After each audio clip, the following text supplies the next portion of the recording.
Hallelujah, praise the Lord. मसीह में आप सबकी सलामती हो।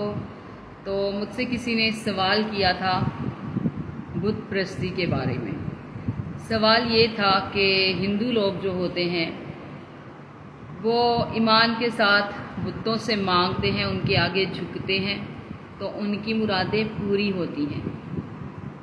तो आगे मेरा जो जवाब था वो ये था, और वही जवाब मैं आप सबों के साथ भी शेयर करूँगी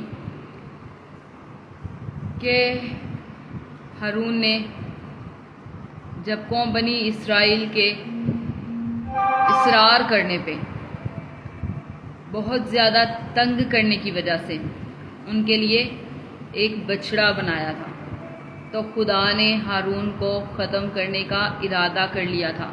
खुदा ने कौम बनी इसराइल को मिटाने का इरादा कर लिया था, क्योंकि खुदा कौम बनी इसराइल को मुल्के मिस्र